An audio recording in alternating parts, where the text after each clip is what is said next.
Ayo balik lagi sama kita dari Animate. Anime itu dibacanya Animate, anime atau anim? animate, animate, Animate, anime mate, mate, animate, animate. mate. Ya udahlah gitu. Intinya kita adalah teman kalau ngebahas anime.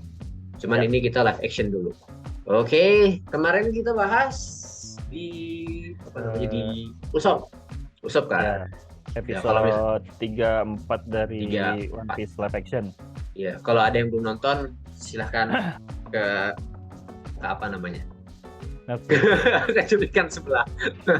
Ini kita bakal bahas tentang Sanji. Kalau sekarang kita bakal bahas tentang Ya, arc-nya Sanji Barati. Nah, di sini kan dia episode 56 ya. di mana karakter yang menonjol tuh di sini ada Sanji, Zeff, Mihawk, terus ada Arlong. Arlong Arlong juga. udah Arlong nongol juga. ya. Oh iya betul, kedua udah nongol. Bagi Yuk, lagi-lagi. bagi selalu. Bagi itu selalu nongol. Nah, menurut lu gimana, Bal? Menurut kesan yang kita ngomongin inilah ya, kesan memorable di arc ini tuh apa? Sebelum ke situ gue kayaknya pengen nanya pendapat lu dulu deh. Kalau menurut kan kalau di luar sana banyak banget yang protes Sanjinya kayak terlalu tua gitu. Menurut lu Oh, sendiri gimana? gimana ya kalau orang bule? Kan dia emang biasanya bule ya. Nah, Image-nya Asia dan bule kan emang secara looks kan beda. beda. Kalau Ya. bule kan emang lebih tua dari umurnya bisa. Kalau Ya, dibandingkan dengan ya. ASEAN ya. Ya. Jadi kalau gue Di lihat usia dia, yang sama ya. malah kan kadang orang bule tuh nganggap orang Asia tuh Pokemon. karena, karena karena cebol-cebol gitu kan menurut mereka kan. Terus udah gitu mukanya tuh awet muda gitu. Bahkan Ya. bahkan gue kan pernah suka lihat apa cover-covernya si Rainichi gitu ya. Rainichi yang coveran ala-ala Jepang gitu. Kadang orang bule itu ngelihat dia umurnya kayak masih belasan tuh kan. Padahal dia umurnya kayak kita-kita aja gitu. Kayak kelahiran berapa ya? 90 masih 30-an ya. kalau nggak salah 30 atau 20 gendut lah gitu. Tapi mukanya kelihatan muda. Jadi sangat wajar ketika orang kita bilang Sanji mukanya lebih tua, ya ya begitulah gitu.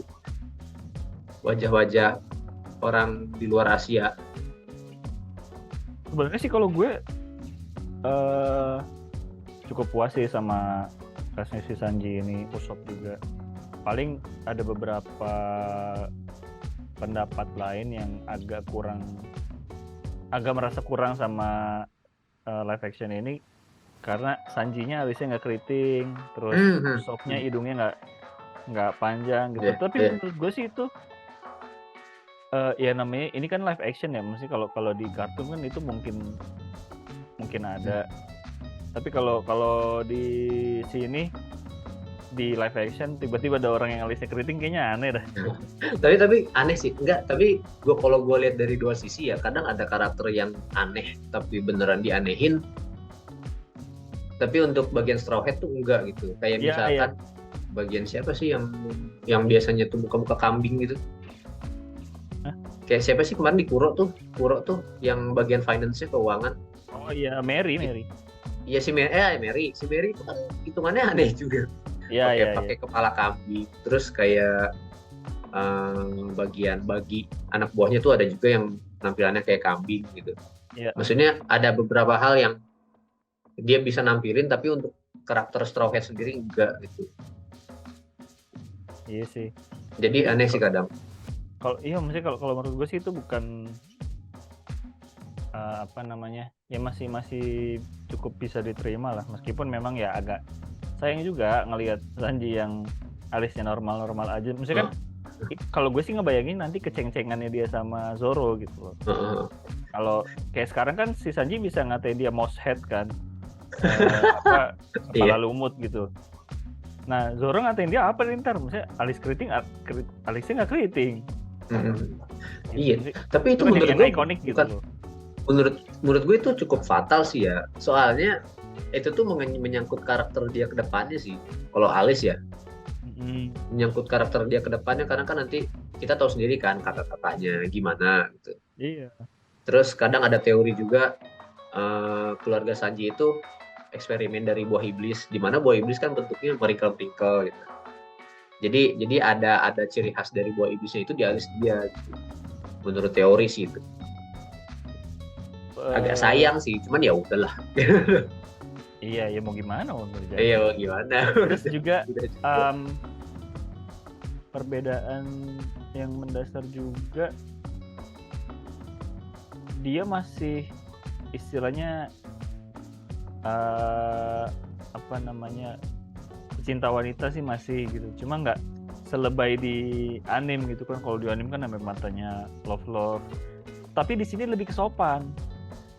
Ada dia punya attitude kepada cewek gitu. Itu ke cewek lebih menghormati ke Nami, ke siapapun. Kayak yang pas di awal di Baratie kan ada dua bajak laut yang pengen berantem tuh, pas dia pengen ngelayanin Luffy yang dia bawa kue, dia berantem sama dua bajak laut itu. Tapi di meja itu ada perempuannya kan. Terus dia kan kayak cuma senyum gitu doang kan. Jadi lebih sopan sih dibanding di animenya liar. Di animenya liar. Iya, kayak nggak pernah lihat cewek seumur hidup anjir. Jatuhnya kalau di budaya sekarang melecehkan juga sih sebenarnya. Iya. Agak-agak melecehkan. Iya. Kadang dia melindungi wanita, tapi kalau ngintip wanita tuh demen. Gila-gila. Nah kan terbalik kan ya. Jadi kayak berbanding terbalik kan. Tapi kalau di sini enggak sih kayak. Lebih paling di sini tuh. Iya, paling kayak lebih gombalnya aja sih, kayak bikin ilfil gitu. Iya. Itu masih masuk sih kalau. Terus gimana tadi yang unik ya? Di arc-nya Sanji sih, gue merasa agak kurang diekspos tuh si ini. Siapa asistennya Zeff yang badannya keker? Yang rambutnya hijau itu ya? Patty ya katanya sih. Kenapa itu emang? Badannya keker, hitam. Itu kan kalau di yang rambutnya hijau itu kan? Yang ngasih tahu si Sanji tuh kalau misalkan jangan ngasih makan. Iya. Itu kan? Kita nggak nyediain menu itu, ntar lu diomelin kayak gitu-gitulah. Yang pakai kayak ikat kepala gitu. Itu berarti itu kan? Nah, yang di live action. Nah, kalau di anime itu kan dia kuat juga ya, bisa berantem gitu. Gua agak menyayangkan pas sini enggak ya. Pas diserang Arlong dia nggak ada perannya gitu. Iya. Itu kan itu bisa jadi nunjukin apa namanya, di Baratie itu orang nggak cuma bisa masak, tapi bisa betul berantem juga. Oh iya, sayang juga ya dia. Iya. Kesana hilang gitu ya. Ya minimal ikutan ngelawan gitu. Kayak si Zeff kan kena juga kan, tampol. Nah minimal dia kalau misalkan itu berantem dikit, tampol gitulah. Iya. Itu sih sayang. Betul sih, betul. Terus apa namanya, yang konyol itu waktu pengen keluar dari kabut. Pas di awal banget kan mereka masih kaget tuh kalau si Luffy tuh cucunya Garp, Vice Admiral gitu. Di sini tuh emang relasinya Luffy Zoro menurut gue sih sama kayak di anime ya, misalnya disuruh Nami nyuruh Zoro nanya gimana kabarnya, baik, ada yang pengen diomongin apa enggak, ya udah terima kasih gitu doang kan. Tapi gue senengnya di sini ini sih, si Zoro tuh ditekanin dia tuh wakil kapten. Gue nggak tahu ada perbedaan gitu di ending ya. Di awal juga dibilang kan gitu kan, pas coba tanyain Luffy, lu kan first mate-nya dia. Iya, nah walaupun first mate, tapi entah kenapa di translate-nya itu wakil kapten. Kalau translate-nya ya di Netflix ya. Emang itu istilahnya. First mate tuh mungkin wakil kapten kali ya maksudnya. Iya maksudnya itu jadi ngeklarifikasi orang-orang nih kan, kadang ada yang ribut kan, itu wakil kapten tuh siapa dari wakilnya. Iya, wakilnya kan nggak, mau di manga tuh nggak terlalu ditonjolkan wakilnya sih. Siapa, tapi di sini tuh kayak secara official tuh ditunjukin gitu kalau Zoro tuh wakilnya. Kalau di anime kan istilahnya cuma secara nggak langsung aja ya, maksudnya setiap Luffy butuh sesuatu atau apa, Zoro yang step up gitu kan. Kalau nggak Zoro ya Sanji gitu kan. Iya. Tapi di sini beneran dibilang. Sampai 2 kali gitu kan, first mate. Terus pas dia ngomong sama Luffy juga kan dia, because I'm your first mate gitu kan. Iya. Ya. Jadi dia official ngakuin kan. official perdebatan yang di luar sana udah dijawab. Udah dijawab semua Oda. Terus agak konyol juga tuh pas ini gue nggak tahu ya, kalau gue sih ngerasanya rada kayak kurang sih yang pas kita pengen keluar dari kabut terus Luffy nyium aroma makanan itu kayak agak kurang tapi lucu sih sebenarnya menurut gue. Maksudnya kalau di live action tuh kayak emang sampai segitunya ya. Terus cuma yang lucu, yang bikin lucu itu pas si Nami bilang kalau menyangkut makanan kemampuan navigasinya bagus anjir. Iya. Itu gue ngakak itu lucu. Jokes anime gitu. Iya itu jokesnya masuk banget gitu. Iya. Kocak sih itu gue ketawa sih gue. Meskipun waktu pas disorot yang dia gitu kan kayak iya apaan sih anjir. Emang gue di situ masih kayak ngeremehin sih sebenarnya, kayak ya elah ada yang kayak gini-gini aneh gitu. Terus tapi emang itu kan Luffy banget kan sebenarnya. Itu pas yang bikin lucu tuh pecahnya pas si Nami ngomong kayak gitu. Karena itu nyambung juga nanti sama si Garp sih yang dihubung-hubungin. Iya, si Kobe tuh. Kobe kan ngobrol mungkin nanti next kali ya. Terus. Paling kalau gue sih yang berkesan justru malah pas kayak lawan Mihawk ya. Pas ketemu Mihawk, gue pas Zoro-nya kalah itu terus pada nyamperin kan, itu gue terharu sih. Berkaca-kaca gue nonton itu anjir. Berkaca-kaca gue nonton itu kayak dapet feel-nya gitu. Iya. Kalahnya Zoro terus khawatirnya mereka Nami sampai kayak gitu kan. Wah gila sih. Di situ Nami sebenarnya udah care. Iya, Nami itu iya. Cuma tuh yang bikin apa namanya? Sempat ada perdebatan kan waktu pas Zoro pengen lawan Mihawk yang mereka di ruang rapat itu kan. Si Nami kan udah ngomong, lu pengen apa sih, pengen dibilang yang terhebat? Ya udah gue akuin lu yang terhebat gitu. Terus pokoknya si Naminya kalau misalnya ngomong, gue nggak mau kehilangan teman gue. Nah, yang bikin nyesek tuh pas si Zoro bilang, bukannya lu bilang lu nggak punya teman. Itu tuh si Naminya langsung kayak gitu. Iya. Itu tuh kalau gue sih ngeliatnya kayak si Zoro-nya kayak ada kayak mikir kayak gue salah ngomong apa enggak ya gitu. Kalau dari raut mukanya sih menurut gue. Kayaknya kan Zoro selalu gitu ya, ceplos-ceplosnya kayak gitu ya. Iya. Suka bikin gak enak ya. Iya, nusuk banget kan omongannya tuh. Dan gue senangnya tuh di sini tuh ini tau kayak ngebuild Luffy tuh as kapten gitu di sini. Iya. Udah mulai. Iya. Jadi lu tuh nggak tiba-tiba langsung bagus gitu jadi kapten tuh, kayak lu mikir dulu ada kesalahan yang dilakukan gitu. Terus kayak dia lupa impiannya Zoro, itu juga bagus sih. Luffy lupa dan diingetin nanti di terakhir tuh, episode terakhir. Digentong maksudnya. Itu tuh sebagai reminder. Lu kayak secara nggak langsung tuh, iya kayak secara nggak langsung tuh itu ngingetin para kru gitu, kalau impian masing-masing tuh kayak gitu. Di situ tuh kan lupa ya si Luffy-nya kan. Nah jadi gue malah kayak inget ke situ, mungkin nanti digantung tuh biar kayak inget semuanya. Kalau impian gue tuh ini, impian gue ini. Mereka punya common goal tapi masing-masing punya tujuan juga gitu. Iya betul. Terus, iya sih gue menarik banget ya, maksudnya kalau di anime kan.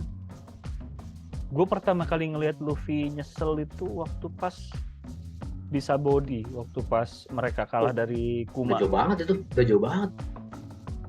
Nggak, maksud gue pertama kali gue ngelihat ada penyesalannya Luffy sebagai kapten, dia nggak bisa ngejagain teman-temannya gitu loh. Oh iya.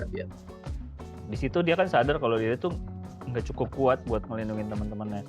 Jadi dia ada istilahnya tuh ngambil keputusan yang salah lah. Padahal sebelum-sebelumnya banyak keputusan dia yang salah, yang cenderung ngebawa krunya ke dalam bahaya gitu. Tapi nggak ada raut penyesalannya. Nah kalau di sini dia tuh nyesel banget gitu. Kayak dari yang pas si Sanji ngomong jadi kapten tuh emang pekerjaan paling susah. Terus waktu pas si Nami lagi ngobrol berdua sama Zoro yang Zoronya masih pingsan. Terus ini dia nggak bakalan kayak gini kalau lu nggak ngambil keputusan, kalau lu ngambil keputusan yang tepat gitu loh. Nah di situ kan dia kayak sedikit ngerasa dipojokin sebagai kapten ya. Nah, kenapa sih orang-orang ngomong gitu? Ya kenapa sih orang-orang seharian ngomong kayak gini gitu. Tapi memang di situ proses pendewasaan dirinya si Luffy sih sebagai kapten. Itu masuk banget sih. Kalau gue ngerasanya justru bukan di Sabaudi dia belajar pertama itu, pas dia berantem sama Usopp, gue ngerasanya. Oh iya. Itu kan Zoro sampai protes banget. Iya. Lu tuh kapten gitu. Ini tuh bukan main-main gitu. Oh iya benar-benar. Dari situ baru mulai Luffy belajar sih, walaupun ya di Sabaudi dia belajar lagi gitu lebih dalam lagi. Iya. Tapi ini sih. Kalau ini tuh lebih awal, dia udah diajarin lebih awal gitu. Jadi kapten tuh tanggung jawabnya gede gitu. Iya, tanggung jawabnya gede. Bahkan yang ngejelasin si Sanji kan. Dan itu ngereferensinya ke si Zeff. Itu keren loh. Itu nggak tahu ya.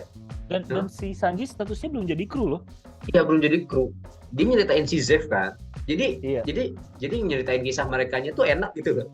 Latar belakangnya tuh enak gitu ya. Iya, itu sih yang mungkin yang bikin si Luffy yang mikir juga pas sebenarnya mungkin Luffy mikir tapi pemikirannya juga masih cukup sederhana ya, misalnya kan si Sanji bilang si Zeff rela makan kakinya buat nyelamatin gua gitu. Itu keputusan yang sulit diambil sebagai kapten. Terus si Luffy-nya kan ngomong, gue juga rela kok makan tangan dan kaki gua buat nyelamatin Zoro gitu. Mungkin itu sih sebenarnya kayak bercanda, tapi menurut gue itu Luffy serius loh. Iya. Cuma tatapan Sanji juga gitu, kayaknya kayak ngeliatin dia gitu. Kalau di awal gue pikir ini orang masih polos banget jawabannya gitu. Tapi kalau dipikir-pikir kan, kalau dilihat-lihat, ya dia pasti rela mati buat krunya kan. Itu yang gue pikir jawaban yang cukup bagus juga dari si Luffy-nya gitu. Cuma kan emang di situ dia masih muda, masih hijau banget sebagai kapten gitu. Iya. Dia nggak punya pengalaman mimpin. Maksudnya kalau kita balik lagi ke kartun ya, ke animenya. Kalau pas flashback sekalipun dia kan selalu jadi dalam tanda kutip sebagai bawahan. Iya. Sabo Luffy paling kecil. Terus di krunya Shanks apalagi Luffy paling kecil, dimanjain banget. Sama Guard dilatih. Berarti kan istilahnya dia sebagai murid gitu. Dia nggak pernah. Dia tuh fighternya dapat. Iya. Fighternya dapat. Tapi dia nggak tahu leader, caranya mimpin. Itu. Dia nggak tahu caranya mimpin gitu loh. Nah, betul. Di sini tuh dia mulai belajar tuh. Jadi kapten tuh berat kayak gitu-gitu. Jadi developmentnya tuh lebih awal, enak kayak sama Kobe sih jatuhnya. Kobe kan developmentnya dari awal. Nggak langsung berubah kan dia. Iya. Itu sih. Kalau Kobe di anime perubahannya sangat nyata, maksudnya karena kita nggak pernah ngeliat Kobe ujuk-ujuk dia badannya keker. Betul. Ujuk-ujuk berubah. Nah, tapi di sini tuh diliatin dari dia ragu-ragu. Iya. Nah dia di sini mulai convincing si ini kan, mulai meyakinkan si Guard kan. Iya. Kayak gitu-gitu, entah nguping Mihawk, entah gimana gitu. Mulai kayak berani gitu. Di sini tuh dibuat banget. Itu perannya Guard juga sih buat si Kobe, maksudnya apa sih yang pas dia bilang jadi angkatan laut itu juga harus ngikutin insting lah gitu. Yang kayak gitu-gitu. Di situ tuh si Kobe-nya udah mulai berani tuh. Misalnya di sini sih gue ngeliatnya Luffy sebagai Roger yang baru, Kobe sebagai Garp yang baru. Bisa sih. Istilahnya tuh Luffy sama Kobe tuh emang dibikin rival dari awal. Tapi rival yang nggak kayak macam Kurohige yang jahat gitu, enggak, maksudnya. Iya. Dua-dua nih sebenarnya baik di jalannya masing-masing gitu loh. Punya pendirian, punya tujuan dan mencapainya dengan cara yang baik gitu loh. Nggak yang istilahnya nggak kayak bajak laut. Misalnya kalau Luffy nggak kayak bajak laut lain yang memporak-porandakan satu desa buat ngejajah. Kobe nggak kayak Akainu yang main bunuh-bunuhin orang aja gitu. Tapi mungkin nanti kali ya, karena kelihatan klimaksnya si Kobe itu nanti sih di episode terakhir. Wah itu dah nanti. Terus apa lagi ya? Di Baratie itu yang sayang banget nggak ada itu yang dua temannya Zoro, Johnny sama siapa gitu. Itu perannya penting tapi Pak. Gimana ya dibilang penting? Ya lumayan inilah buat ceritanya juga. Aduh siapa sih Johnny sama siapa gitu. Nih yang ini nih. Oh iya yang ini iya betul. Yang monyet itu kan. Yang dua orang ya? ini kan nggak ada. Yang muka monyet ya kalau nggak salah ya. Aduh gue lupa namanya. Panggilannya. Dua orang ini kan nggak ada. Kalau yang lapar kan ada tuh.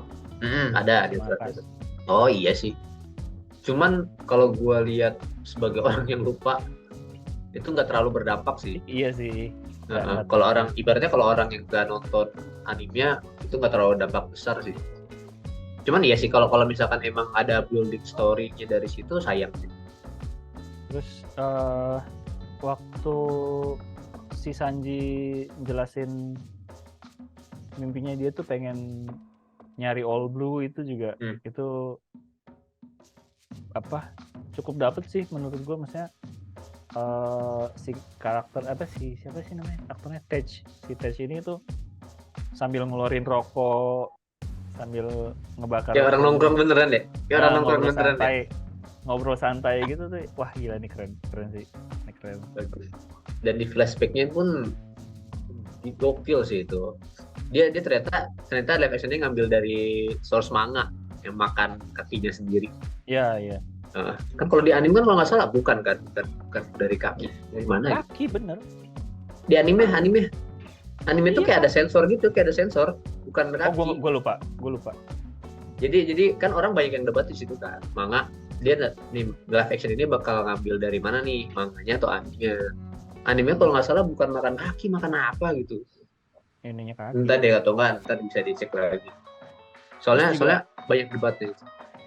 Ya terus juga perkenalannya Zeff sama Sanji itu juga yang agak lucu kalau ngelihat dari sudut pandangnya si Zeff sih, yang pas dia pengen nambahin oregano terus tiba-tiba si Sanjinya nyerang. Gue mendingan mati daripada lu tambahin oreganonya itu. Lucu juga sih, maksudnya kalau jadi si Zeff-nya gitu. Ini bocah kalau misalkan dipikir-pikir ya kan sepele ya, maksudnya dia ngumpet takut mati tapi jadi berani maju gara-gara masakan hancurin sama dia gitu. Iya bagus. Karena sebenarnya mungkin dari sebelum ini kan backstory-nya kayaknya kuat ya si Sanji. Kenapa kayak gitu kan belum di ini aja belum. Karena emang ada alasan kenapa dia kayak gitu. Terus itu berarti kapal di sebelumnya itu apa Bang? Kapal Sanji sebelumnya itu apa? Zerma bukan? Bukan. Berarti dia dibuang dulu ya? Iya dibuang dulu. Terus kan ikut kapal orang. Tapi si Zeff-nya keren banget sih. Gue kira tuh Garden Ramsay itu enggak? Iya. Tapi emang image gardennya itu masuk sih. Suaranya mirip. Kayak image kitchen itu serem. Iya. Kayak Master Chef itu serem kan. Iya. Di Indonesia aja serem kan pas di TV. Anjir itu kumisnya keren banget ya. Bagus. Gokil. Nggak kayak cosplay. Iya. Kayak kumis beneran di. Keren banget sih Zeff-nya menurutku. Kakinya kayu satu. Gila keren banget sih. Bagus ya. Arlong ini plusnya sih Arlong plus itu sebelumnya tuh di anime tuh nggak ada Arlong kan? Di situ nggak ada. Menurut gue itu nilai plus lagi ya. Sebenarnya kita udah bahas kemarin kan ada perubahannya. Cuman iya Arlong itu bikin intensnya tuh lebih naik sih di sini. Yeah. Masuk ke sini. Kan dia kan emang penguasa East Blue kan. Iya. Yeah. Jadi paling tinggi. Masuk akal kalau dia datang ke satu daerah orang ngacauin tempat itu karena dia penguasa East Blue kan. Berarti 20 juta dia. 20. Iya. Kan Luffy kan di atasnya kan. Iya. Itu bagus sih. Dan apa, pengenalan Arlongnya juga nggak maksain sih, maksudnya pas Bagi cuma anak buahnya doang datang, terus episode berikutnya Baginya udah ditangkep, Arlong pertama kali muncul. Nah pas di sini tuh diliatin seberapa menakutkannya si Arlong gitu. Ya, terornya ya. Terus tapi sayangnya Hachi nggak ada ya. Nah Hachi. Kalau gue lihat di episode 7 ya, gue lupa di 7 apa 8 deh yang terakhir gitu. Feeling gue kayaknya ada Hachi deh. Kalau pokoknya tapi nggak terlalu ini gitu. Kayak ada yang rambutnya mirip-mirip gitu. Gue pikir itu Hachi, ternyata sampai akhir dia nggak nongol gitu. Ini masalah CGI. Feeling gue sih itu Hachi deh. Tapi emang perannya gue sih nggak ngelihat sih gue Hachi juga. Soalnya dia kan cukup penting ya. Iya, yang pasti. Tapi kayaknya buat ini sih, kayaknya ini buat ngepres sih. Buat ngepres pertama CGI pasti. Terus udah yang kedua itu dari segi story-nya. Bikin si anak karate itu jadi kesannya kuat banget. Harus dilawan sama 2 orang kan, Zoro sama Sanji kan. Udah ya, gitu kan Zoronya lagi tepar kan. Iya. Jadi dia nggak bisa maksimal mungkin nanti kalau misalkan emang ada Hachi, jadi kayak selalu dipaksakan kalau Zoro tuh kuat banget. Iya. Kalau di anime kan Zoro lawan Hachi, Kurobi lawan si Sanji kan. Kayak itu. Jadi tapi tetap sayang sih. Mestinya kan ditonjolin kalau Zoro tuh kuat ya. Kalau gue sih sayangnya dari sisi ininya, dari sisi si Hachinya. Karena kan waktu ada story. Iya, waktu pas di pelelangan manusia itu yang si Luffy nyerang Tenryubito itu kan karena belain Hachi. Iya, jadi Hachinya nggak ada di sini. Iya, ya maksudnya dari segi story-nya ada yang hilang. Iya. Kalau Don Krieg yang hilang tuh ya udah gitu. Tapi Hachi tuh penting buat kedepannya. Kalau Don Krieg tuh emang cuma datang terus mengacau terus dikalahin doang ya? Iya itu doang. Dia datang ya, nah itu kalahin, udah gitu akhirnya si Sanji masuk gitu. Tapi kan di sini yang bikin ngacaunya kan lebih ke Arlongnya kan. Iya. Nah, itu jadi masih fine aja kan sama Mihawk ya. Karena Don Krieg nggak nyambung ke nanti gitu. Dia ada atau nggak berhubungan sama cerita ke depannya. Tapi Hachi itu penting, sayang sih. Hachi itu penting. Dan itu nunjukin kuatnya Zoro itu. Walaupun dia lagi kayak gitu ya keadaannya ya. Tapi itu dia bisa lawan Hachi dan menang gitu. Nggak, mungkin lebih ke ini sih tau. Bukan kuatnya Zoro tapi iya sih kuatnya Zoro. Cuma maksud gua nunjukin Zoro tuh sebenarnya nggak lemah. Cuma Mihawknya yang terlalu kuat. Oh iya betul. Maksud gue ya, betul. Istilahnya bisa. Siapa kalau istilahnya di East Blue saat itu siapapun yang ngadepin Zoro mungkin bisa menang. Karena skill dia emang udah di atas. Tapi begitu ketemu Mihawk, iya betul. Dia bisa, ada apa-apanya. Maksud gue dengan kondisi sakit pun mungkin dia bisa menang lawan si Hachi karena emang skillnya dia di atas. Gitu. Jadi bener sih Mihawk tuh jadi makin naik lagi kesannya ya. Kesannya dia makin dewa lagi ya. Zoro lagi fit aja nggak bisa menang, dia aja pisaunya pisau dapur lagi pisau. Itu bisa masak gitu. Iya kan kalau nggak salah. Iya. Gue sih sangat menyayangkan ini deh. Perbedaan pamitannya Sanji sama Zeff. Iya, meskipun emang Sanjinya sama-sama berterima kasih ya sama si Zeffnya gitu. Tapi menurut gue yang di anime sama di manga tuh lebih dapet sih. Lebih mengharukan gitu. Ya pasti iya sih. Gue cukup menyayangkan, tapi kalau gue pikir lagi ya ini back ke budaya lagi, jatuhnya budaya si negara si Sanji itu kan kayak gitu ya. Iya gitu. Kalau misalkan itu dilakuin sama Zoro itu jadi wajar gitu kan, karena biasanya kan budaya Asia Jepang itu kan lebih kayak yang gitu-gitu kan, sujud gitu. Tapi karena budayanya di Zeff itu kayak Usopp gitu, yang ada tiba-tiba ada kissing gitu, ada terus si ini dihilangin. Oh jadi mungkin Oda tuh mau ngasih ini selain dari karakternya yang dia asalnya dari negara mana, tapi budayanya juga ada masuk. Kulturnya juga dibawa ya. Ya, kulturnya juga dibawa gitu. Kok ya seberapa gitu. beberapa di bawah betul.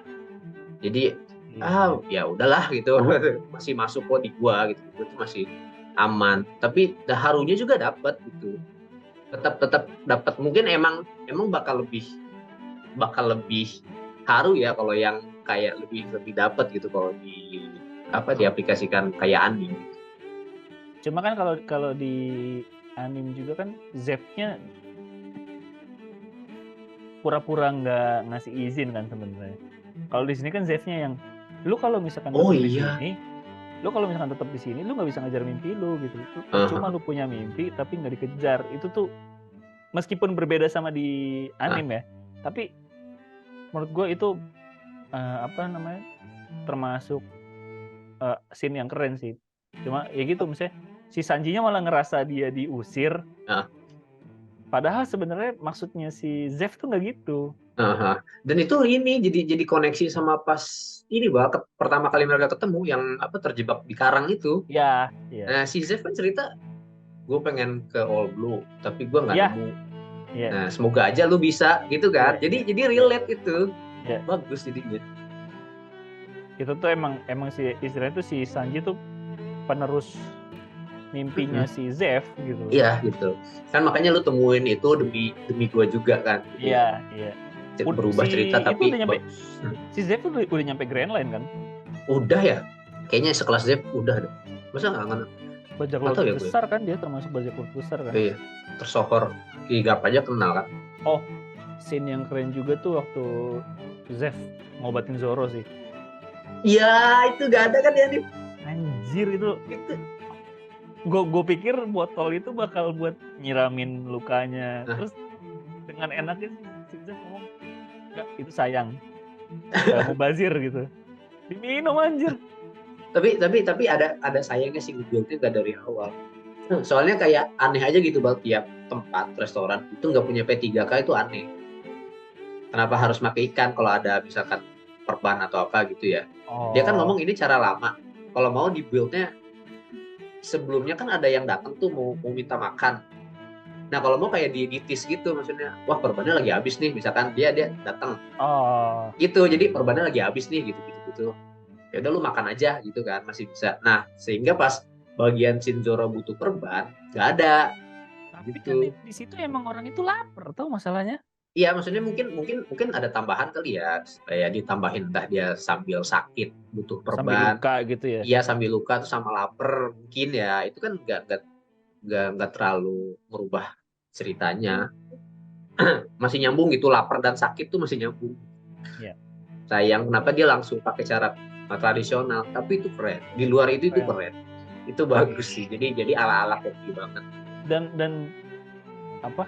Yang nggak kalah keren itu ya cara motongnya. Gue nggak tahu itu yang motong siapa ya. Apa mereka beneran apa gimana gitu. Tapi keren sih. Maksudnya bener-bener kalau orang yang kritis kan, oh ini motongnya aja ngasal nih gitu. Tapi ini tuh bener-bener cara motongnya bener-bener chef banget gitu. Iya. Terus pengambilan scene juga kan kayak scene footage makanan tuh. Iya. kuliner gitu. Iya, kuliner bikin ngiler sih. Terus yang lucu juga tuh waktu pas Usoppnya membual di Baratie, taunya sebelahnya Mihawk anjing. Iya. Ini bener kan di ini ya. Oh iya, betul. Itu tuh lucu sih. Gue pas Usoppnya ketemu Mihawk itu ketawa tapi kayak serem juga, wajah langsung ketemu Mihawk ini. Untungnya si Zoro tuh minta tanding di situ justru. Nggak gitu mungkin Luffy-nya udah. Iya, Luffy-nya udah langsung dibawa, udah langsung dibantai. Ya. Justru itu step yang pas gitu. Kalau nggak gitu, Nami langsung habis duluan. Kalau kayak gitu sih Zoro udah step up buat Luffy 2 kali ya. Maksudnya gimana? Ngadepin 2 si Chibukai dengan kondisi yang sama. Kan Mihawk pengen nangkap Luffy. Zoro maju nantangin. Akhirnya Mihawknya nggak jadi nangkap Luffy. Waktu di Thriller Bark, Kuma pengen nangkep Luffy, Zoro yang maju. Ya Zoro duluan. Tapi emang Zoro tugasnya menurut gue kayak tank sih. Kalau di game tuh pasti namanya tank ya. Iya. bagian tanknya dia tuh maju duluan gitu. Sama waktu Pelindung kayak pertamanya si kapten gitu. iya betul, kayak waktu pas Morgan aja kan dia yang nyerang duluan langsung Iya. pakai pedang yang dua. Tapi ini karena Zoro-nya udah gatel lihat Mihawk, udah tantang langsung. Tapi ini jadi building story yang bagus sih. Si Zoro tuh jadi tahu sekuat apa gitu mereka ya. Iya. Udah Cuma kuat. acting nangisnya menurut gue rada kurang sih. Oh Zoro-nya ya. Kalau di anime kan dia kayak nyesel banget kan. Kalau ini masih cool. Iya, ini masih cool banget. Ya untungnya gue masih terharu ya, masih dapat di gue ya. Ya mungkin iya sih nggak senang di situ sih. Iya, kurang inilah. Wah gila sih pas ini Mihawk yang nyabet perahu kapal itu Itu keren banget anjir. Gila. Langsung itu nunjukin betapa kuatnya Chibukai, betapa kuatnya ini. Nggak ece-ece, kapal aja udah langsung dibelah aja. Mirip kayak Zoro waktu abis time skip kan yang dia habis time skip. Dia nyasar di kapal orang. Iya. Itu kan nunjukin juga kan skillnya udah mulai naik banget. Kalau sekarang tuh kayaknya belum mungkin lah Zoro kayak gitu. Dan kalau lu lihat semua jurus-jurusnya Zoro, maksudnya semua jurus-jurusnya Zoro di sini tuh belum yang kayak Tatsumakinya keluar atau apa gitu, onigiri kayak gitu-gitu tuh belum yang gerakan mematikan banget sih kalau menurut gua. Kalau Luffy kan istilahnya udah kayak bazooka, pistol apa segala macam gitu tuh gerakannya udah ini. Tapi di sini Zoro menurut gua belum ada. Dia belum ngasih nama kali, belum ngasih nama ya sekarang. Nggak tahu ya mungkin ya. Mungkin udah dikeluarin kali, cuman gak dinamain kalau dia kan. Belum. Setelah season 2 kali dia boleh ngasih nama ya. Terus di sini tuh dia Usopp belum terlalu ini ya. Belum terlalu. Justru dilihatnya teledor dulu ya. Iya, belum terlalu ngaruh gitu sih Usoppnya di sini. Tapi dia ngaruhnya di entertain sih. Dia tuh beneran hibur banget tuh keadaan dia tuh. Kayak si Zoro yang lagi kayak gitu. Oh iya. Waktu Zoro baru bangun ya? Iya. Semua itu bikin lucu. Iya. Luffy sama Zoro kan langsung ketawa gitu liatin. Oh jadi kayak dan di Zoro nanggepinnya gitu. Oh mereka takut sama lu ya kayak gitu kan. Iya. Ketawa gitu itu bagus sih momennya. Usopp tuh beneran emang buat menghibur di situ. Belum ke sniper ya. Maksudnya belum. Soalnya kan pas waktu si guard nyerang mereka pakai ini mau di counter kan gak jadi gara-gara si Usoppnya kan belum bisa pakai cannon meriam. Oh iya. Gitu. Sayangnya di situ sih. Padahal itu bisa jadi momen pertama dia tepat sih. Cuman tapi ini kayaknya lebih menekanin yang Luffy jadi gede itu sih. Iya. Tapi di sini juga sebenarnya Nami udah concern di awal tuh soal kekompakan krunya mereka. Waktu pas diserang sama Garp itu kan kita tuh cuma beruntung doang gitu. Oh iya. Itu tuh sebenarnya Nami udah ngeh dari awal, tapi si Luffy, Usopp, Zoro ngentengin juga nggak sih? Oh enggak, Zoro enggak. Zoro justru emang udah wanti-wanti sih dia. Apa? Lebih ke kayak emang kita tuh pasti bakal diserang ini, bakal diserang ini. Oh iya. Zoro tuh kalau lebih kayak gitu. Cuma poin utamanya Zoro, ya wajar kita diserang, bukan karena Luffy cucunya Vice Admiral doang, enggak, bukan karena itu. Zoro fokusnya di situ, cuma Nami fokusnya tuh di kerja sama timnya mereka yang masih acak-acakan. Sebenarnya di situ kan secara nggak langsung nunjukin ketidakmampuannya Luffy buat mimpin. Ya betul. Iya sih, makanya ini di building banget kan dari awalnya udah salah, terus akhirnya lama-lama Luffy-nya sadar gitu setelah beberapa hal kejadian. Tapi ada scene lucu di situ Bang. Ada scene lucu dari Zoro. Mau duduk dia susah. Oh iya. Pedangnya tuh nyangkut ya? Iya. Pedangnya nggak bisa masuk. Itu gue ketawa sih. Lucu mau duduk sih. Disangkut ini dulu ke kolong. Iya. Kayak nggak bisa. Kan dia akhirnya pindah bangku kan. Iya. Dan itu masih nggak bisa dulu. Iya. Masih Masih nggak bisa, susah. terus diselipin ke sela-sela tiang gitu loh. Itu kayak nunjukin konyolnya dia juga sih. Kan waktu sebelumnya kan nyasarnya dia ya. Iya, iya. Sekarang tuh kayak gitu. Itu lucu sih. Oh, Arlong. Kalau di kalau di trailer kan gue ngeliatnya kayak hidungnya udah panjang tapi kayak di sininya tuh kayak masih nggak nyambung ya. Maksudnya kayak Nah, kayak gue pikir tuh dia masih rada naik, tapi ternyata pas di sini tuh pas dia putar balik itu emang dari sini nih. Dari sini. Jadi emang dia nafasnya tetap ibaratnya iya. si Arlong nafasnya tetap di sini gitu. Jadi ini maju gini. Itu keren sih, maksudnya nggak apa ya? Nggak aneh ngelihatnya. Tapi gue kadang mikirnya lebih better dari sini, dari lubang itu ke bawah. Jadi lebih panjang lagi sih, tapi jadinya jadi lebih panjang lagi sih. Cuman nggak tahu Terus ya salah dieksekusi bagusan mana. terus kalau gue lihat ya vibes-nya Arlong nih kayak penjahat GTA. Tinggal sogok aja gitu.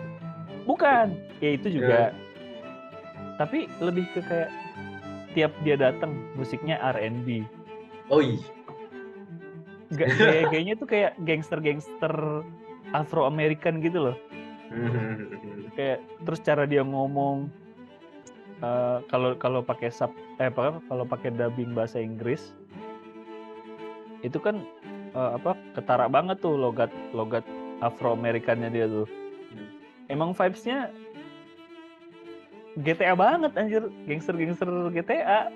Apa kayak apalagi pas di episode 78 nanti ya. Karena itu Arlong itu lebih banyak bakal diulik Arlong sih, bakal banyak itu di situ. Tapi Arlongnya keren. Terus gue ngeliat di sini tuh nunjukin banget kebenciannya si Arlong sama ras manusia. Oh iya benar, pas pertama datang. Iya.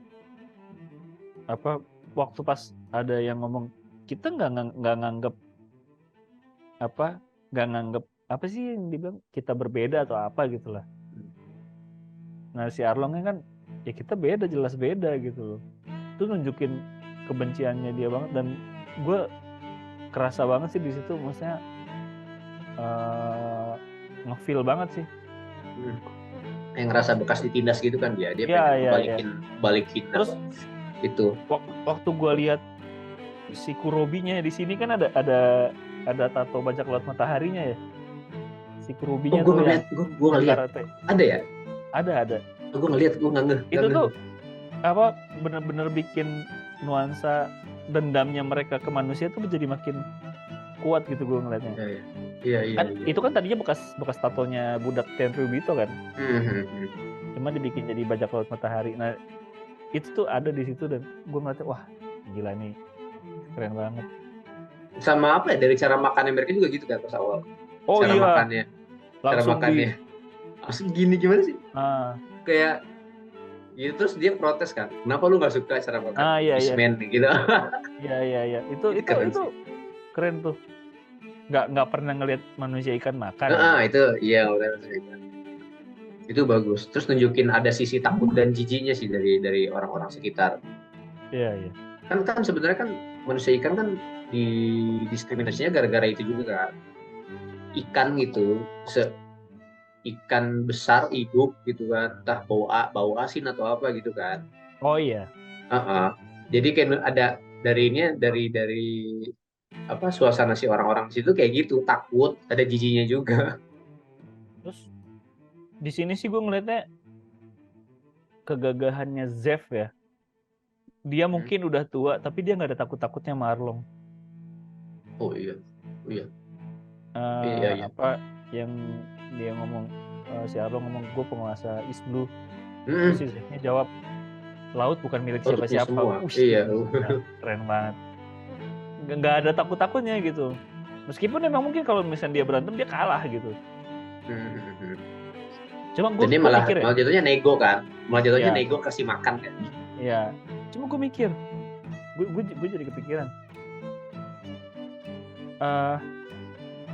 Kalau emang Zeff udah pernah ke Grand Line, minimal kan pasti dia bisa haki. Haki mah lebih dari Grand Line, New World haki mah. Oh, New World ya? Cuma New World. Oh iya. Kalau Grand Line tuh masih aneh-aneh kuat gitu. Kalau Haki itu New World ya. Iya sih benar. Makanya gue yang gue pikir tuh bajak laut sehebat Zeff harusnya ya, meskipun dia udah tua, tapi itu aura-aura kayak Rayleigh-nya ada gitu loh. Iya. Itu yang gue harapkan sih sebenarnya. Ya saya nggak ditonjolin ya. Dia tiba-tiba diserang udah aja. Atau mungkin emang dia ya masih belum sekelasnya Rayleigh ya. Jadi nggak terlalu ditonjolin. Kayaknya enggak sih. Kayaknya nggak sampai Rayleigh juga sih. Mungkin Zeff tuh lebih kayak kuat aja sih. Iya, gue pikir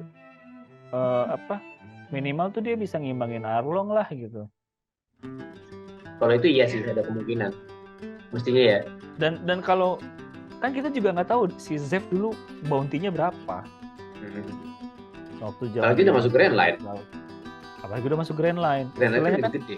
Harusnya kan si Zeff, antara Zeff sama Arlong, istilahnya prestasinya kan gedean Zeff kan.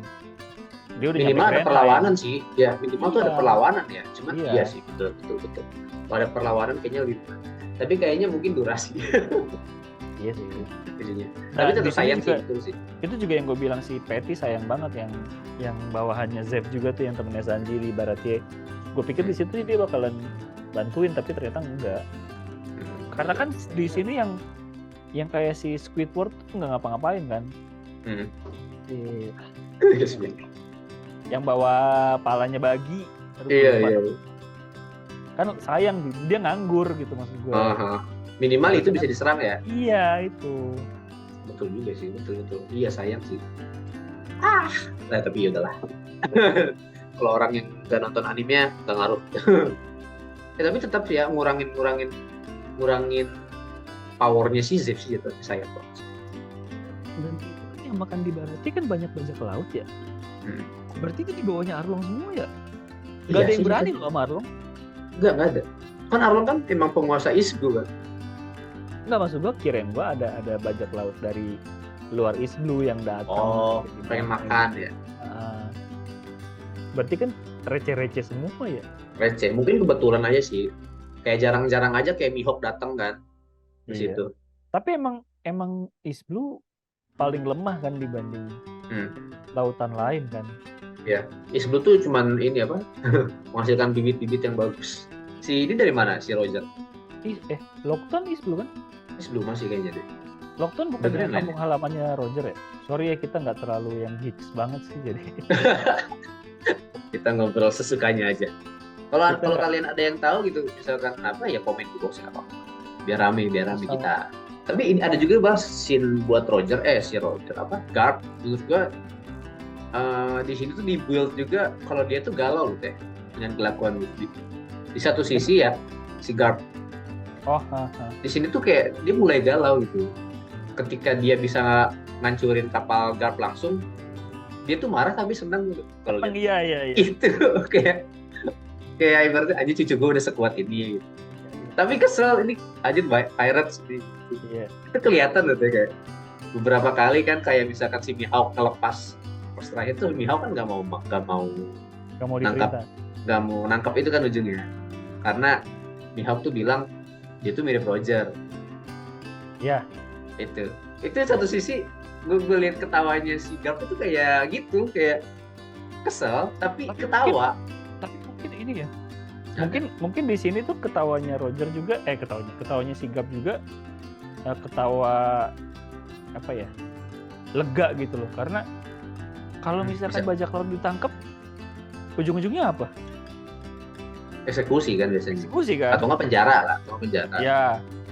Nah maksudnya ya mungkin ada sisi leganya dari si Garp juga kalau si Luffy bisa lepas gitu loh. Makanya segalau itu kan. Iya. Pengen nangkep dari sisi keadilannya. Tapi dia pengen anaknya sekuat dan sebebas itu juga sebenarnya. Karena kan kalau ya itu maksudnya ada, kalau di sini sih, kalau di live action ini yang menurut gue menarik juga pergulatan batinnya itu loh, maksudnya hubungannya Luffy sama Garp, Koby sama Luffy itu cukup kompleks menurut gue.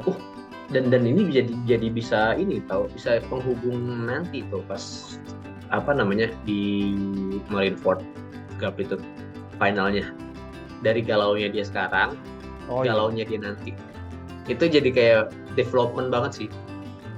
Sama kayak Kobe ya, yang diceritain dari awal developmentnya gimana, itu kan nanti bakal kelihatan pas di episode terakhir kan developmentnya. Nggak langsung tiba-tiba berubah sih. Cuma ya itu gue balik apa, mungkin ini udah dibahas dari kemarin, tapi gue nyaman banget nonton live action ini karena kita nggak dipaksa nelen semua dalam sekali gitu, dan nggak begah nontonnya gitu. Nggak kayak live action lain yang istilahnya tuh langsung dicekokin semuanya gitu. Dan itu ceritanya berubah banget. Sangat bisa dinikmati sama orang-orang yang belum ngertiin One Piece sekalipun. Kalau ya beberapa orang juga komen gitu kan, entah meme atau apa ya, belum nonton One Piece tiba-tiba nanyain ini kalau di anime udah sampai episode berapa. Mulai ada meme kayak gitu kan. Berarti itu masuk di kalangan orang yang baru nonton gitu. Itu plusnya di situ sih. Ketertarikannya Mihawk sama Luffy itu muncul lebih awal ya, maksudnya. Kalau di anime emang si Mihawk melepas Luffy karena dia tertarik juga ya, bukan karena Zoro-nya apa gimana? Dua-duanya sih sebenarnya. Kan dia emang tertarik sama Zoro yang apa sih, berani dapat sabetan itu kan. Akhirnya berarti kayak diampuni lah sama dia gitu. Kalau sama si Luffy-nya? Jatuhnya kayak ini, Luffy itu kapten yang bisa dapetin dia gitu. Mungkin gitu ya. Kayak kan dia herannya gitu kan, kok Zoro bisa sampai gini sama kaptennya gitu. Iya, kalau gue lihat tuh di sini kan kalau di anime kan Mihawk mulai ngerasain bahayanya Luffy itu pas di Marineford ya. Iya, betul. Iya, di Marineford. Di sini tuh dia udah ada ketertarikannya ke si Luffy gitu. Luffy, iya. Ya, itu tuh di sini udah mulai mungkin si Mihawk. Iya. Soalnya gue ingetnya di anime kalau nggak salah ketawa kan. Pas si Zoro, iya. Iya, makanya si itu yang gue bilang, si Luffy bikin kesalahan fatal pun masih bisa cengar-cengir kalau di anime. Nah, di apa? Gue nggak tahu ya, apakah di anime itu si Luffy nganggep dia membiarkan Zoro ribut sama Mihawk itu sebagai sebuah kesalahan apa enggak, atau mungkin emang menurut dia Zoro nggak separah itu lukanya, tapi yang jelas kan itu parah kan. Tapi kayaknya enggak deh, kalau di anime enggak deh, dia nggak menganggap itu salah deh kalau di anime. Nah, karena dia masih ketawa kan. Iya. Nah, cuman ini karena dibuild tadi itu sih kayaknya. Iya, susahnya jadi kapten itu. Terus apa ya, kalau gue lihat tuh di sini ketertarikannya tokoh-tokoh besar ke si Luffy itu muncul lebih awal. Ya. Kalau di sini Mihawk. Terus di episode 7 nanti si Zeff itu juga ngelihat kespesialannya si Luffy gitu. Zeff tuh sebenarnya udah ngelihat pas sekarang sih sebenarnya. Pas di maksudnya kayak si Luffy berani marahin dia. Oh iya. Ingat gak pas cuci piring itu kan udah kelihatan kan. Maksudnya si Luffy itu orangnya nggak sebodoh itu, nggak seamburadul itu gitu. Dia tuh punya keberanian, apalagi dia kenalannya si Garp, Zeff itu namanya udah Monkey D, itu udah langsung nggak pastilah. Oh mungkin si Zeff tahu ya? Tahu, gue yakin dia pasti tahu pas si Luffy ngutang itu minta bon. Iya. Oh iya. Gue yakin tahu dia. Udah namanya Monkey D gitu, sama kayak nggak mungkin lah ini cucu siapa lagi, maksudnya anak siapa lagi. Cuma ada satu orang Monkey D yang terkenal gitu. Iya, Monkey D terkenal. Apalagi isunya yang Kong itu Monkey D Kong isunya ya. Kong yang mana? Kong kan ada kepalanya di atasnya yang sekarang itu, sebelum digantiin sama yang Buddha. Sengoku? Nah, sebelum Sengoku kan kalau nggak salah katanya ada Kong. Oh, gue nggak tahu. Isunya tuh dia tuh Monkey D Kong gitu, Monkey D Kong. Jadi kan makin gila aja kan isunya ya, ada teori kayak gitu. Kalau nggak salah di sini sebutin dia ada Kong. Nggak tahu lah, mungkin nanti Enggak ya, nggak disebutin ya. Mungkin coba kalau ada yang tahu silakan. Tapi memang apa ya itu ketertarikannya tokoh-tokoh besar ke si Luffy itu muncul lebih awal gitu live action ini. Terus ya itu yang cukup emosional itu pas si Naminya berpura-pura berkhianat. Gue sih yakin sebenarnya si Luffy tuh tahu kalau Nami itu nggak berkhianat, tapi kalau mungkin nggak ada yang tahu intentionnya Nami berbuat kayak gitu tuh buat nyelamatin mereka sebenarnya. Iya, betul. Luffy itu sebenarnya peka sih, karena dia kan ngelihat dari awal tuh Nami tuh baik. Iya. Dari awal tuh ngelihat dia tuh nggak, ya mungkin dia pencuri atau gimana ya, tapi dari kelakuannya itu nggak jahat gitu. Beda sama Zoro ya, Zoro tuh orangnya tukang curigaan kan, makanya dia berdua tuh sempat ngobrol. Yang apa sih pas sebelum ketemu Mihawk sambil minum ya? Ya itu kan Zoro sebenarnya mungkin atas dasar curiga juga sama dia kan, kayak pengen tahu lah gitu, sisinya Nami dan ternyata mereka saling tebak-tebak itu salah gitu. Ingat gak kalau misalkan lu salah lu minum, itu dua-duanya kan akhirnya minum gara-gara mereka tuh salah persepsi. Tapi di situ mereka jadi teman minum bareng juga. Iya betul. Nge-build apa relationnya Zoro sama Nami di situ. Iya, makanya kan si Nami ngerasa udah teman kan sama dia pas itu bagus sih menurut gue di situ. Scene tambahan yang bagus. Waktu pas si Zoro ngomong, emang katanya lu nggak punya teman gitu kan, itu si Nami tuh sedih banget sih kalau menurut gue. Iya, dia tuh udah mulai ngerasa punya tapi dia ngomongin kayak gitu. Meskipun emang itu cuma ngebalikin omongan doang kan sebenarnya. Iya, si Nami tahu sih pasti itu. Apa ya itu maksudnya gue yakin si tujuannya Nami ngasih map itu bukan karena buat mengkhianatin tapi buat nyelamatin itu karena Nami tuh punya kesempatan buat kabur loh. Iya. Waktu pas si Zoro lagi berantem sama Mihawk, lagi ngelawan Mihawk, Nami udah punya kesempatan buat kabur. Tapi dia malah balik lagi. Itu bikin gue berkaca-kaca gue. Itu scene itu bikin gue berkaca-kaca. Iya, maksudnya dari Nami yang mau kabur gak jadi, lihat pertarungan itu wah, sedih banget. Wah, iya itu kan nunjukin kalau si Nami tuh udah care sama kru ini gitu loh. Iya, betul. Terus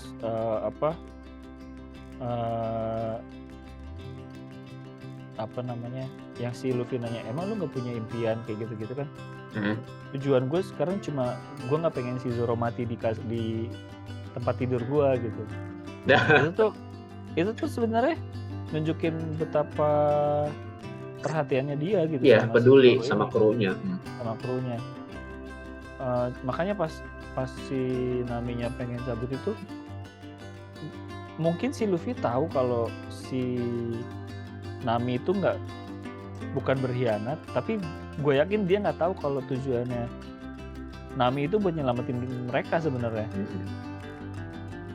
Tapi justru yang paling gitu kan si Luffy-nya kan. Kalau dari sisi Zoro sih kayaknya nggak sampai pengen nyelamatin dia nih. Lebih kayak ngikut Luffy aja kan. Apalagi Usopp tuh lebih kayak takut, males. Iya. Kalau Sanji sih pasti pengen ke sana ya. Iya. Kalau Sanji Sanji kan belum terlalu diliatin. Belum. Sampai di endingnya juga. Iya sih, belum ini juga sih, belum bisa nolak juga sih mau kemana. Iya. Masih ngikut. Tapi yang gue lihat itu sih Luffy tuh udah penasaran, pengen tahu dia tuh kenapa. Kalau Zoro tuh lebih kayak bodoh amat sih jatuhnya ya. Kan dia orangnya lebih saklek kan, apa yang dia lihat kayak gitu. Tapi makanya bedanya Zoro sama Luffy itu di situ sih. Tapi di sini nunjukin keloyalannya Zoro, udah mulai nunjukin keloyalannya Zoro kan pas habis dia bilang lu kapten gue mulai dari sekarang gitu. Makanya meskipun dia mungkin gak setuju, Luffy bilang kita nemuin Nami. Nah, kalau Usopp mah nggak mau pasti dia. Ngapain? Usopp. Tapi menghiburnya Usopp di situ. Terus apa lagi ya? Gak joinnya si Sanji ke kru Straw Hat, kurangnya yang tadi ya. Cuma di situ sih nunjukin senangnya mereka pas si Sanji masuk. Cuma si Zoro-nya masih bingung sih kalau Oh iya. ini ngapain? Nyangkanya pelayan ya, nyangkanya pelayan. Apa sih? Apa kan ngapain? Waiter. Karena si Zoro nggak ngelihat si Sanji berantem kan? Enggak. Oh iya, tidur dia. Betul. Masih pingsan. Dia nggak tahu. Pas battle-nya Sanji juga keren tau. Iya. Pas dia awal ke atas meja, kameranya muter itu keren. Terus agak-agak, bagus sih menurut gue, actionnya bagus sih di Sanji. Yang nggak yang lebay gitu, nggak yang lebay sat-sat cepat gitu, tapi bagus gitu, udah pas gitu. Terus, apalagi di season sekarang itu pas banget. Mihawk mah pasti ya bagus lah ya. Mihawk gue senangnya pas dia ngeberontak ke Garp sih. Iya. Itu gue senang banget. Terus jadi nunjukin power dia. Iya, Kobe moving. Itu kayak nunjukin power dia. Mihawk tuh sekuat itu sampai nggak mau nurut sama si Garp. Dan Garpnya juga nggak bisa macam-macam juga. Iya, dia ngapain nyari ribut doang kan gitu kan. Itu keren sih menurut gue. Pas. Tapi kalau di anime tuh emang dari awal Zoro sama Sanji suka ribut ya? Dari awal ya? Wah, enggak sih kayaknya. Enggak. Oh, enggak loh sebenarnya. Awal tuh enggak tau. Masa ribut tuh mulai di mana ya? Pokoknya nggak langsung ribut aja. Masih kayak manggil Zoro, masih biasa aja. Tapi ini udah langsung ribut. Apalagi pas menuju Arabasta tuh kan akur juga tuh berdua. Tapi udah kayaknya di Arabasta udah deh. Masih akur. Yang pas nyuci piring tuh. Ada cuplikannya. Oh iya, itu masih scene yang di Zoro gitu kan. Di Zoro itu. Di Zoro. Gak usah diulang-ulang gitu. Gue nggak tahu itu bercanda apa gimana ya. Mungkin itu bercanda kali ya, ngeledekin kali ya. Keren Zoro. Keren Zoro.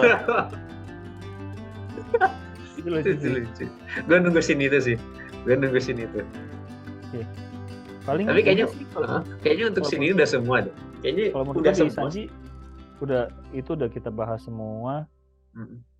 Endingnya kru Straw Hats menuju ke kampungnya Nami ya. Iya, menuju kampungnya Nami. Ini ya terakhir tuh si Bagi ya yang si Luffy bilang. Oh iya. Gue punya sumber itulah, ada gue tahu orangnya. Mata dan telinga gue ada di mana-mana. Itu 2 kali kan di episode ini tapi gue ini deh bingung deh. Kalau di anime tuh bukannya Bagi kekuatannya terbatas sama laut ya? Maksudnya? Lu inget gak waktu pas di Marineford? Si Bagi kan ngejar Luffy tuh buat ngasih topi atau apa gitu, atau di mana gue lupa deh. Pokoknya jarak anggota tubuh sama kaki tempat dia napak itu nggak bisa terlalu jauh sebenarnya. Oh gitu. Tapi di sini kan nyebrang pulau. Oh mungkin bedain di situ kali ya. Dia masih gerak sih. Atau mungkin karena dia dibawa ya. Kan badannya masih gerak kan dia. Nggak ngaruh juga sih. Kan dia iya ya, kalau di sini dia badannya masih gerak. Di yang Arlong itu kan. Enggak, maksud gua. Hah? Gua nggak tahu ya ini benar apa enggak ya. Cuma yang gua tangkap kalau di anime itu kan ada jarak tertentu anggota tubuhnya dia bisa lepas sama tempat kaki dia napak dan batas laut gitu. Itu yang tangkap. Iya. Kalau ini kan udah nyebrang pulau. Bahkan dibawa di tas sambil berenang loh. Oh iya ya. Oh iya, sambil berenang dia. Iya ya, bener juga ya. Iya ya, bener ya. Kan dibawa ke bawah ya. Iya makanya nggak mati loh dia. Mungkin tasnya anti air. Tasnya. Enggak, kan si Bagi bilang waktu pas dia habis minta garukin kupingnya tuh sama si Squidward. Terus mau dimasukin lagi. Enggak, jangan.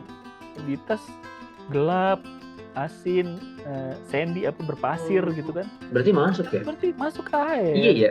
Berarti bisa jadi mati sebenarnya ya kalau di versi harusnya mati loh. Mati. Nah, ini ntar PR-nya Oda. PR-nya Oda buat jelasin. Tapi kayaknya mungkin peraturan kalau pas lagi berenang, satu orang bawa tasnya begini di atas air nih. Atau enggak atau enggak minimal tasnya tuh anti air. Ya. Jadi masih dia nggak kena air lautnya itu. Sama aja kayak waktu kapalnya Luffy dikasih gelembung itu kan. Kasih coating ya. Dia kasih coating sama kayak gitu. Dalam artian dia masih mengendalikan buoy beast-nya gitu. Tapi itu aja udah jadi pertanyaan tuh Bang. Tadi jarak. Iya. Terus kena air laut. Itu udah jadi pertanyaan itu. Iya. Maksud gua itu sama mungkin sama kaki ya. Iya. Oh iya benar. Iya, makanya itu tuh mungkin itu harus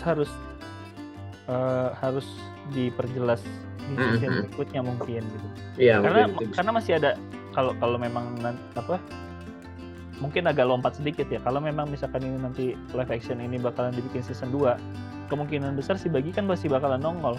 Karena di Lockdown yang pengen menggal kepalanya dia itu loh si Bagi. Oh, Bagi sama Alvida. Iya kan? Bagi Alvida join, terus ngeburu Luffy, ketangkep di Lockdown, udah pengen dipenggal, ada geledek dah tuh. Di situ ada si Dragon. Apa siapa sih? Yang ngefans sama Luffy siapa? Bartolomeu. Itu pasti di shoot itu. Bartolomeu pasti di shoot. Feeling gue sih harusnya ada ini ya. Ada. Kayak smoker kecil, Dragon pakai ini. Kata lu kan itu smoker kan? Enggak, maksudnya waktu pas di episode 1 itu kan pas eksekusi Roger, itu kan banyak foreshadowing kan? Iya. Bahkan katanya ada krokodil di situ, malah teorinya. Si krokodil yang cewek ya? Iya, itu bahkan teori. pas di kuis mereka berlima tuh di YouTube. Itu tuh Luffy-nya sempat ceplosan. Di situ ada ini krokodil, buat langsung kayak apa sih namanya? Itu kayak ngasih clue anjir teori itu bener. Gue menarik ya. Maksudnya ini kayaknya bakalan dibongkar kalau udah ketemu Ivankov deh. Iya. Karena kalau di anime kan waktu si krokodil ditahan di Impel Down juga ketemu sama Ivankov kan, si krokodil bilang jangan banyak omong atau apa gitu, gue lupa. Iya, dia bete. Iya. Lu mau rahasianya terungkap. Kalau ngelihat anting-antingnya sih, kayaknya iya ya. Mirip. Dan sengak gitu kan, sengak jadi kayak kalau krokodil kayak gini masuk juga. Kalau sengaknya kayaknya nggak tahu, karena kalau si krokodil kan lebih ke wibawa ya. Wibawa ya. Gue nggak tahu. Tapi gue takutnya kayak ini sih, kayak Mihawk sih. Mihawk kan sebenarnya kalau gue lihat di anime kan dia kalem kan. Tapi kalau di sini tuh dia lebih banyak gerak kayak gini-gini. Iya, lebih kayak sengak gimana ya? Lihat Luffy aja kan gimana yang gitu tuh nggak kayak orang-orang itu. Logatnya kayak Doctor Strange anjir. Oh, logat sih mungkin ya kalau logatnya. Tapi kalau gerak-geriknya tuh udah beda sama anime ya. Kalau di anime tuh kan kesannya dia kaku, diem. Gitu, nggak banyak lenggak-lenggok gitu. Tapi menurut gue sih Mihawknya dapet banget ya. Tetap dapat. Menurut gue tetap dapat ininya sih, kerennya. Cuman ada perubahan aja di mana image gua tuh dia kalem, diem, nggak banyak gerak gini-gini. Tapi di situ kayak banyak gitu, Bang. Kayak banyak. Gitu. Mungkin agak susah menggambarkan itu di anime kali ya. Ya, betul, mungkin. Makanya pas gue lihat krokodil yang sengak gitu, bisa jadi gitu, bisa berubah gitu. Krokodil yang kita lihat dia kalem, diem, wise, tapi di sini tuh kayak lebih sengak. Gitu. Mungkin bakalan lebih jelas kalau misalkan di mukanya cewek itu ada jahitan di sini. Oh iya, belum ada ya. Di situ nggak ada soalnya. Ya, atau mungkin ada tapi nggak kelihatan, gue nggak tahu ya. Misalnya kayak Luffy kan di sini jahitannya nggak terlalu kelihatan nih. Baru pas agak ngezoom dikit baru kelihatan. Kalau ini kan mungkin ada tapi nggak kelihatan, mungkin. Iya. Itu menarik sih. Nah makanya pas nanti di Lockdown. Sorry tahu, satu lagi tahu. Mungkin agak beda karena rambutnya si cewek ini diikat dan nggak bondol. Mungkin kalau rambutnya dia bondol, disisir ke belakang, orang bakalan langsung nebak itu krokodil. Orang tuh nebaknya dari ini aja sih, anting sih. Anting kan? Dari anting dan kenapa dia disorot? Iya, maksud gue tuh gini. Kalau emang mau sengaja gue nggak tahu ya. Mungkin ini pengen nunjukin ngejawab teka-teki hubungan dia sama Ivankov di anime. Terus juga mungkin sengaja nggak dibikin segitu miripnya sama Crocodile versi cewek. Ya biar jadi unsur surprise juga gitu. Iya. Karena kalau misalkan emang pengen nunjukin itu Crocodile, harusnya kan istilahnya pakai bajunya kerahan ya?